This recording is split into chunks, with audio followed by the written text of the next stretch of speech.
Mesdames et messieurs, bonjour à toutes et à tous, bienvenue et merci d'être présents à ce colloque consacré au cheval à Paris. J'ai donc la charge d'introduire et de vous présenter cette journée. Et je commencerai volontiers par cette boutade pour vous dire que non, contrairement à ce que certains voudraient nous faire croire, en tout cas de certaines, Paris n'a pas été fait pour la trottinette. C'est pas vrai. Le cheval a modelé et sculpté Paris. Peut-être pas au temps des Parisis, lorsque cette petite tribu de pêcheurs fonde la ville sur la rive droite de la Seine autour de l'an 259 avant Jésus-Christ, pas encore au temps des Romains, quoique, qui fondent Lutèce en 52 avant Jésus-Christ, en tout cas vers 310, quand la ville prend le nom de Paris, et sûrement en 508 ou 511, quand Clovis décide d'y installer les organes fixes du pouvoir politique du royaume. Pendant des siècles, les rues, promenades, bois, forêts, bâtiments, l'ensemble du paysage parisien est conçu pour le cheval, ou tout au moins avec lui. Le cheval est une clé de la géographie parisienne, mais aussi de son histoire. Il est la référence pour les fortifications, les écuries, les parades, les parcs et les jardins. Il est représenté au centre des places et des artères rayonnantes, du décor des grands monuments civils et militaires. Monarques et chefs d'État lui édifient statues et manèges. Le rayonnement de ses écoles d'équitation est européen. Le cheval à Paris, ce sont d'abord les joutes de la guerre et de la chevalerie, les jeux de cour et l'art équestre, les déplacements à cheval et les transports hippomobiles. Le cheval à Paris, c'est une ode à ce bel animal qui, dûment dressé, sanglé, empanaché, devient un compagnon de combat et de jeu, et dont la grâce gestuelle, la cadence des pas sont les signes de l'élégance et de la puissance. Le cheval à Paris, c'est l'histoire de la société parisienne, de son élite et de son peuple, de ses défilés militaires, de ses transports et déplacements hippomobiles, mais aussi de ses métiers du cheval. Le cheval à Paris, c'est le passé, les heures de gloire, les drames partagés, mais aussi encore un peu de présent et peut-être une solution pour l'avenir. Au Moyen-Âge, la ville est défendue par un système de remparts s'appuyant sur des troupes à pied, des spécialistes en fortification, des sapeurs et des unités du génie. Bien que le cheval n'y ait pas une place réelle, il reste l'instrument de guerre par excellence de la noblesse et un symbole hérité de la chevalerie sans qui les princes ne peuvent paraître devant le peuple. Il existe une cavalerie, bien que sa visibilité soit supérieure à son poids numérique, mais il y a peu de quartiers de cavalerie intramuros, faute de place. Les chevaux côtoient cependant les princes, les acteurs des fêtes de cour, dans des défilés et des tournois. De Philippe le Bel à Henri II, les Parisiens raffolent de ces divertissements qui font revivre les mythes chevaleresques ou s'organisent autour de thèmes littéraires. À la fois entraînement militaire et récréation du peuple, les tournois se déroulent dans le jardin du Palais Royal, à l'extrémité occidentale de l'île de la Cité, ou sur la place de la Petite-Bretagne, ou à la Couture Sainte-Catherine, ou dans l'espace libre entre le Temple et le prieuré Saint-Martin-des-Champs, et surtout dans la grande rue Saint-Antoine. En 1559, le décès d'Henri II, que vous voyez là, 10 jours après avoir eu, en tournoi, l'œil transpercé par la lance du comte de Montgomery, sonnera le glas des grands tournois parisiens. Pendant plus de 4 siècles, avec une apogée à la fin du XIVe, Paris s'impose comme centre européen du négoce des chevaux. Il n'existe pas de cité dans la chrétienté qui en présente autant. Roussins et sommiers destinés au trait au bas ou à la monte, destriers ou coursiers affectés aux personnes de qualité, palefrois ou haquenés pour la guerre, la chasse ou les joutes, mais également mules et mulets pour les dignitaires ecclésiastiques et les dames. Nobles et roturiers s'emploient au commerce, car, plus qu'un riche drap d'or, un beau cheval symbolise la richesse, le sang, le pouvoir. De plus, les chevaux sont des outils essentiels au bon fonctionnement d'une cité prospère. La foire du Landy, pôle d'attraction majeur, retrouve son importance à la fin de la guerre de Cent Ans, grâce à Louis XI qui renouvelle l'exemption d'impôts dont bénéficient les marchands de chevaux, de juments, d'ânes, d'ânesses et mulets. À l'aube du XVIe, le cheval n'est plus seulement utilisé comme moyen de déplacement ou instrument de guerre, il devient aussi l'acteur des carousels et ballets de chevaux qui se substituent progressivement au tournoi après l'accident mortel de Henri II en juin 1559. Influencés par le modèle italien, les premières académies voient le jour en France à la fin du XVIe, sans doute en profitant de proto-académies. La plus célèbre est celle qu'Antoine de Pluvinel fonde et dirige de 1594 à 1620 dans un bâtiment à l'enseigne de la Corne du Cerf, au 177 rue Saint-Honoré. Il y connaît rapidement un succès qui suscite des émules, d'abord dans son quartier, puis au cours du règne de Louis XIII, de la rive droite à la rive gauche, rue de l'Université, autour de Saint-Sulpice ou de la Croix-Rouge, et à l'orée du jeune faubourg Saint-Germain. Objet de luxe et de nécessité, les chevaux des princes sont par commodité regroupés aux portes des palais. Lorsque François Ier s'installe à Paris en 1526, il dispose de 115 chevaux de selle, de 30 chevaux de trait, de 16 mulets pour les coffres, soit 164 montures, réparties dans plusieurs résidences dotées d'écuries, dont une au Louvre, où, à l'ouest du château médiéval, des traces ont été retrouvées, et l'autre à l'hôtel des Tournelles. Ce chiffre double en 1542. Henri II fait construire de nouvelles écuries pour les Tournelles qui, si l'on en croit Brantôme, sont les plus importantes du royaume. Mais après la mort du roi et l'abandon du palais devant lequel il perdit la vie, leurs traces se perdent. Catherine de Médicis délaisse cette résidence démodée pour l'édification d'un palais à l'italienne et évidemment d'écuries aux Tuileries. Après elle, Henri IV installera les écuries des Valois dans la grande galerie qu'il édifie entre le Louvre et les Tuileries. Parallèlement, il transportera les écuries de Catherine de Médicis dans un bâtiment situé rue Saint-Honoré. Les Tuileries puis le Louvre deviendront un haut lieu de l'enseignement équestre, comme nous le détaillera Alain Franqueville. La paix revenue après les troubles des guerres des religions, la sécurité règne au-delà des fortifications. Avec la Renaissance, un nouveau rapport à la nature s'instaure. L'agrément des promenades ombragées attire un nombre croissant de Parisiens. Comme à Rome et à Londres, des aménagements plantés se développent dans les faubourgs. À l'est de la capitale, Henri IV aménage pour les militaires un mile entre la Seine et l'Arsenal. Après sa mort, Marie de Médicis crée à son tour, cette fois à l'ouest de la capitale, une autre promenade au bord de l'eau, réservée aux princes et à la cour. La mode est lancée, l'art de la promenade s'allie à celui de la conversation, et Louis XIV multipliera les allées cavalières autour de la capitale. La mort accidentelle du roi Henri II favorise le développement d'autres jeux équestres où le souverain et la noblesse aiment à s'affronter. D'abord la quintaine, pièce de bois fichée en terre, puis le faquin, planté sur un pivot de forme humaine qu'il s'agit de viser, et surtout la course de bague qui doit être saisie à la pointe de la lance. Au fil des ans, ces entraînements militaires et sportifs rehaussés du luxe des fêtes de course sont supplantés par les carousels. Parmi les plus prestigieux, le premier carrousel se déroule en 1558 rue Saint-Antoine, auquel Henri II participe. Contrairement à Louis XIII, qui ne participe pas à un seul carrousel, Louis XIV, grand cavalier amateur de ballet, s'y distinguera en 1656 et 1662. Les statues équestres des souverains pérennisent le souvenir de ces chevauchées glorieuses. La ville s'organise autour d'elle, le roi sur son destrier voit ses sujets, découvre sa ville et réciproquement est vu par son peuple qui a de rares occasions de l'apercevoir. Elle se développe, véritable affaire d'État rendant hommage au monarque, autant qu'elle célèbre le cheval. Nicolas Chaudin, historien de l'art, écrivain, nous détaillera cette statuaire équestre. Alors pas la statuaire équine, pas le quadrige de Saint-Marc sur l'arc de carrousel, ni les chevaux aériens du Grand Palais, mais les hommes à cheval, c'est-à-dire ces cavaliers en majesté hérités de la tradition antique, largement diffusée en Europe par la Renaissance italienne. Et je profite de parler de Nicolas Chaudin pour vanter quelques-uns de ses œuvres. La Majesté des Centaures, qui est le livre de référence sur le portrait équestre. Une biographie qui a été récompensée de multiples prix sur le baron Haussmann et un très beau documentaire fait par la chaîne Histoire sur Paris au beau temps des équipages. À voir tout ça. Sous l'Ancien Régime, le cheval est le pilier de la société française. Il soutient l'économie, la production, les transports, le monde du travail et le développement des villes. Il peuple à la fois les centres urbains et les campagnes, sa commercialisation passée par le réseau des foires et des marchés urbains.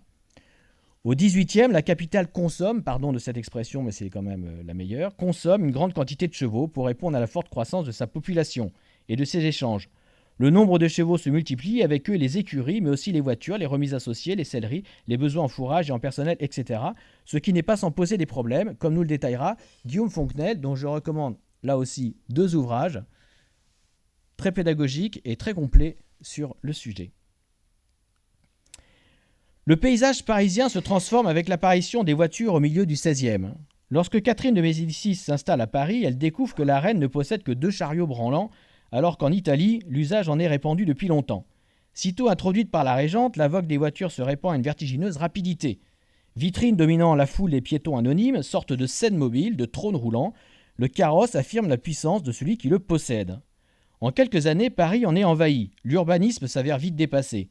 Les encombrements se multiplient, les rues sont trop étroites et leurs chaussées couvertes de fange et sillonnées d'ornières. Lieu de parade, le Pont-Neuf et les places royales deviennent des théâtres où défilent chevaux et attelages menés par des serviteurs empanachés. Pour répondre aux commandes nombreuses et exigeantes de voitures, de nouveaux ateliers s'organisent. Le métier de carrossier obtient le statut de corporation dès 1577 et en 1700, la carrosserie parisienne sera la première d'Europe. Dans un autre domaine, parallèlement et pendant près de 4 siècles, de Louis XI à Napoléon III, Paris sera le centre français de la poste qui doit son existence évidemment au cheval, ce qui implique toute une infrastructure adéquate. Après la Révolution et au cours du XIXe, l'usage du cheval tout en restant un instrument de guerre, de transport et une marque de prestige social se répand, pour servir une population de plus en plus nombreuse et diversifiée. Si les campagnes napoléoniennes auréolent la cavalerie de prestige, les contacts entre les cavaliers et les Parisiens se limitent d'abord à des revues prestigieuses et à des réceptions fastueuses marquant la fin des conflits. Mais le Second Empire marque une rupture avec les décennies précédentes. Le goût de Napoléon III pour les chevaux et la cavalerie influence la capitale, où l'empereur aménage un urbanisme novateur qui inclut d'importants bâtiments militaires et civils voués au cheval. Les régiments de cavalerie retrouvent l'importance qu'ils avaient sous l'Ancien Régime, défilés et cérémonies se multiplient. Les écuries du Louvre et de l'Alma deviennent un emblème de prestige où sont reçus les chefs d'État en visite officielle pour admirer et montrer les plus beaux chevaux de France. L'importance du cheval s'accroît avec le nombre des voitures et des cavaliers civils et militaires. Afin de faciliter leur circulation, Napoléon III invite le baron Haussmann à transformer l'ancienne capitale, enfermée dans ses enceintes séculaires. Il crée un réseau de larges percées qui crève l'antique tissu urbain. Cavaliers et Amazones, calèches et équipages délaissent alors les rues étroites du vieux Paris pour s'approprier les alignements de marronniers et de platanes qui confluent vers le Grand Axe allant des Tuileries à la Concorde, puis du rond-point des Champs-Élysées à l'Arc de Triomphe. Les voitures acquièrent une élégance, une beauté, un luxe de finition qui attire une clientèle difficile, raffolant des dernières inventions à la mode et voulant de plus en plus mener personnellement leur équipage pour goûter aux joies d'une sensation inédite qui est le plaisir de conduire. Napoléon III, comme le montre cette gravure, menant son phaéton à toute allure dans les rues de Paris, incarne cette catégorie d'hommes énergiques et modernes. À côté de cela, les premières compagnies des omnibus voient le jour en 1828. La première ligne, Madeleine-Bastille, connaît un tel succès qu'une vingtaine de sociétés rivales ne tardent pas à se constituer. Parmi elles, la Compagnie Générale des Omnibus qui obtient de la municipalité de Paris une concession trentenaire. Tout au long de ce 19e apparaissent les cirques en dur et hippodromes de spectacle, véritables monuments urbains, mais aussi nouveaux espaces de représentation des prouesses équestres, avant l'apogée des sports équestres à la fin du 19e. Caroline Audac évoquera pour nous ce cirque qui naît à Paris à l'orée du 19e et qui fait de Paris la capitale des spectacles équestres. Jusqu'alors, on connaissait le cheval de guerre, le cheval d'apparat, le cheval de trait. À partir du 19e apparaît le cheval de spectacle, à l'origine du cirque moderne et qui propose tout au long du 19e de nouveaux rendez-vous et de nouveaux lieux au cœur des sociabilités et de l'effervescence urbaine. Caroline Audac, dont je recommande aussi l'ouvrage qui est tiré de sa thèse sur le sujet. Ouvrage unique. Jean-François Prey, célèbre journaliste sportif de course hippique et chroniqueur français, dont je recommande aussi les romans, évoquera quant à lui la formidable histoire des hippodromes parisiens. Du Second Empire à la Belle Époque, Paris caracole en une immense fête équestre. Les fastes de la cavalerie se déploient selon une liturgie mondaine issue du siècle des Lumières qui ouvre la société vers la nature. La manière de monter à cheval, le style de s'habiller et d'évoluer, bref, les usages se transforment. Voiture, attelage, harnais, selle, c'est pur, les ornements se simplifient, l'animal apparaît dans sa beauté première. Dépouillé des agréments dont l'avait chamarré le grand siècle et que l'influence britannique rendait superflu, le cheval devient le centre d'un art de vivre urbain, ouvert à un nombre toujours plus grand d'amateurs. L'élégance des équipages, la modernité des écuries, d'abord privilège des souverains puis de la noblesse et de la haute finance, donnent une image de Paris brillante et internationale, que le commerce de luxe va reprendre et dont les grands magasins vont se servir pour leur référence. En 1866, le premier concours de l'histoire créé par la SHF se tient à Paris, au Palais de l'Industrie. À partir de 1900, c'est le Grand Palais qui, de 1901 à 1957, deviendra un haut lieu des manifestations équestres. Caroline Dubail-Le Tailleur, historienne pour la Réunion des musées nationaux qui gère le Grand Palais et dont je recommande les dossiers pédagogiques à votre gauche qui sont en ligne et disponibles gratuitement, évoquera ce grand concours central hippique de Paris, dit l'hippique, premier grand rendez-vous sous le signe de l'excellence, que ce soit la beauté des chevaux et la qualité des présentations, dans un contexte particulier qui est celui de la fin du compagnonnage humain-équin de par le développement du machinisme. En cette fin de 19e siècle apparaissent de nombreux cercles équestres, l'étrier, créé en 1895, le rassemblé, le fer à cheval, le racing, le polo, réservé à l'élite des sportifs. À l'orée du bois, les manèges privés s'implantent de part et d'autre de la Porte Dauphine, et en quelques siècles, de l'académie au club, l'enseignement se transforme. Didier Bigot, architecte et cavalier émérite, auteur d'une biographie passionnante et unique que vous voyez au milieu sur Armand Charpentier, typique représentant de ces écuyers professeurs au tournant des 19e et 20e siècles, qui officie dans les manèges de l'ouest de Paris où se presse la bonne société, Didier Bigot donc nous montrera combien l'enseignement et la pratique de l'équitation civile, à Paris, sont intimement liés à l'histoire urbaine, sociale et politique et combien, du manège royal de Pluvinel au centre équestre moderne, de l'écuyer au coach, les lieux et les pratiques ont évolué au fil des époques, des modes et des sociétés. À la suite de l'agrandissement de la ville, de l'augmentation de sa population et de la hausse de son niveau de vie, Voitures et fiacres s'accroissent, leur trafic s'intensifie et les accidents se multiplient. En 1900, année de l'exposition universelle, les transports hippomobiles ont décuplé. 74 millions de chevaux vivent sur Terre en 1900, dont 2,8 millions en France. Et chaque matin, les rues de Paris comptent près de 80 000 chevaux qui évoluent dans des embouteillages indescriptibles. Rosine Lagier, dont je recommande aussi les ouvrages, qui sont à gauche et qui ont une particularité, c'est d'être très richement illustrés, magnifiquement illustrés. Rosine Lagier évoquera pour nous l'âge d'or de ces 80 000 chevaux qui martèlent l'asphalte de Paris, les dates qui marquent l'histoire du cheval, la montée du féminisme et de la féminisation de l'équitation déjà, ainsi que les cadicules qui entraînent compassion mais aussi menacent pour l'avenir du cheval à Paris. Guylaine Boucher, quant à elle, auteure d'une thèse remarquable sur le Paris équestre du 19e, que je recommande aussi, seul travail dans le genre, évoquera l'économie générée par le cheval de service en tant qu'outil de travail, force de traction exclusive, capital rémunérateur mais relativement coûteux dans les grandes compagnies de transport de personnes. Générateur de prospérité dans son environnement, le cheval domine jusqu'en 1900, date charnière de l'effondrement d'une économie fondée sur son utilisation et le basculement vers l'automobile. Car si ce début du XXe marque l'apogée du cheval à Paris, il en voit aussi la fin. Les voitures hippomobiles apparaissent, s'imposent en quelques années, transforment la voirie municipale, le commerce, l'artisanat, l'art de vivre, les sports et les arts. Elles sont vues comme un moyen, enfin, de résoudre la pollution. Paris change de visage. Les deux guerres mondiales sonneront le glas du cheval militaire, puis en ville, et puis dans les champs. Les derniers chevaux de travail quitteront Paris en 1969, peut-être 1970. Deux documentaires de l'INA assez émouvants montrent les derniers livreurs de Montparnasse et le quotidien en 1969 de Monsieur et Madame Charret, que vous voyez en haut à droite, tous deux marchands de fromage avec un cheval au marché de Reuilly depuis 1929. Et aujourd'hui ? Aujourd'hui, peut-on dire que le cheval résiste ? En 1994, le théâtre du Rond-Point célébrait le cheval à l'initiative de Jean-Louis Gouraud.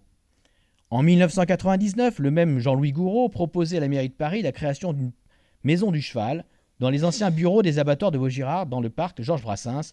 La mairie n'a pas donné suite. Le 23 avril 2006, encore à l'initiative de Gouraud, 14 cavalières ont traversé Paris à cheval, leur tapis de sel arborant leur slogan artistiquement brodé « Le cheval à Paris ». Parti au petit matin du bois de Boulogne, le petit groupe avait gagné la place de l'Étoile, puis descendu les Champs-Élysées, emprunté l'esplanade des Tuileries, pour arriver au Louvre, avant de se diriger en longeant la Seine vers la place de la Bastille où s'était terminée l'aventure, après un arrêt à l'hôtel de ville, le temps de déposer une pétition au maire de Paris, dont certains élus voulaient à l'époque, mais encore aujourd'hui, sortir du centre-ville des écuries de l'école militaire et de la garde républicaine sous prétexte que le crottin ça pollue, réclamant, dixit l'infatigable Gouraud, un peu de tolérance pour les chevaux. Le 11 juillet 2023, une plaque a été dévoilée au parc des Buttes-Chaumont à Paris sous l'impulsion de l'association Paris Animaux Zoopolis pour commémorer les chevaux réquisitionnés pendant la Première Guerre mondiale. Une jeune architecte, Sophie Goulard, a présenté, voici quelques années, un projet visant à transformer la partie sud de la petite ceinture en allée cavalière pour aller à cheval du bois de Boulogne au bois de Vincennes. Le cheval résiste encore un peu à la garde républicaine que le Premier ministre Emmanuel Valls voulait supprimer en 2013, faut le dire, à l'école militaire dans les grands clubs parisiens, lors de grands rendez-vous sportifs comme le Saut Hermès ou le Longines Paris-Eiffel, ou plus discrètement, je crois que je n'ai pas le droit de le dire mais je le dis quand même, ou plus discrètement près de la maison du Fontainier, non loin du jardin de l'Observatoire, ou pour accueillir les handicapés. Nous ne demandons pas, écrivait Gouraud et ses 14 cavalières, que des allées cavalières remplacent les couloirs de bus, mais seulement qu'il soit possible certains jours, à certaines heures, de circuler à cheval dans Paris. La façon dont s'est passée notre traversée sauvage d'aujourd'hui le prouve, cela peut très bien se faire sans déranger personne ni polluer le pavé parisien. D'après les échanges que j'ai pu lire du Sénat en 87, les chevaux ne sont en principe pas interdits dans Paris, mais leur circulation est réglementée. Je lis une conclusion du Sénat qui dit « La circulation des bestiaux en troupeau et des bestiaux ou chevaux conduits à la main est interdite à Paris. Néanmoins, le terme conduit à la main est différent du terme monté. Les travaux préparatoires à l'ordonnance de 1969 à laquelle a succédé le texte 71 en font loi. Il peut donc être considéré a contrario que la circulation des chevaux montés n'est pas interdite dans Paris et qu'aucune autorisation administrative n'est à demander. » En réalité, dans la pratique, ce n'est pas exactement le cas. Et Philippe Delon, qui mène la dernière calèche parisienne que vous voyez là, nous en parlera, ainsi que du cas plus particulier des chevaux attelés. Alors pour terminer, le cheval aurait-il un futur ? En 2019, le forum Vie Mobile a demandé à l'Institut Momentum, qui est un institut de prospective, d'explorer un scénario francilien à l'horizon 2050 en rupture avec nos modes de vie actuels. Parmi les recommandations de l'Institut, pour une Île-de-France résiliente en 2050, les auteurs indiquent qu'il faut développer une culture du cheval et de la traction animale. Désormais, écrivent-ils, les choses vont profondément changer. Alors que moins d'une centaine de chevaux de trait sont présents en Île-de-France en 2018, 100 000 ânes, mules et chevaux de trait vivent dans la région en 2050 grâce à une réorientation massive des haras dès 2020. Un bel idéal, mais déjà semé d'embûches, puisque pour commencer, il n'y aura bientôt plus de chevaux et poneys pour les balades dans la capitale en 2025. La ville de Paris a cédé à la pression des associations de défense des animaux et de certains élus à l'été 2023 pour, je cite, « mettre fin aux balades à poneys dans leur forme actuelle, les faire évoluer vers une relation à l'animal différente, plus seulement commerciale, mais permettant de découvrir son comportement, être plus dans le soin, par exemple, comme le fait de brosser les animaux, de découvrir aussi quels sont leurs besoins. » Parmi les 7 parcs concernés, le parc Monceau, Georges Brassens, le bois de Boulogne, le bois de Vincennes, le champ de Mars, le jardin du Ranelagh, mais pas le jardin du Luxembourg que vous voyez là, car en principe, il appartient au Sénat. Il n'est donc pas sous la compétence de la ville. Certains sites internet annoncent qu'Anne Hidalgo autoriserait les chevaux à circuler à Paris à partir de 2030 en remplacement des voitures à essence. Alors ce serait amusant, mais je n'ai pas trouvé la vraie circulaire. Le cheval aurait-il un futur? Sans doute, à condition de l'inventer, et Michel Chauveau, qui clora notre journée, nous en parlera. En attendant, célébrons le présent et régalons-nous des allées cavalières, bouteroutes, décrotoirs, casernes, calèches, centres équestres, chemins de halage, concours hippiques, écuries, anciens lieux écarissage ou de boucherie chevaline, hippodrome, hôtel particulier, manège, ancien marché aux chevaux, porte-foin, porte-cochère, statues équestres et autres, encore visibles. Paris fourmille de traces bien vivantes et la spécialiste du sujet, infatigable globe-trotteur de la chaussée parisienne, véritable Indiana Jones des traces équestres de la capitale, Dominique Laurence Repessé, nous partagera une perspective cavalière un peu hétéroclite, mais revendiquée, qui nous conduira du Marais à la Porte de Vanves, puis à l'Arc de Triomphe, à la rue Bellini, aux Tuileries et vers le centre Pompidou. Une promenade qui affirme que le passé est encore présent et que tant qu'il ne disparaîtra, il peut encore écrire l'avenir. Je vous remercie.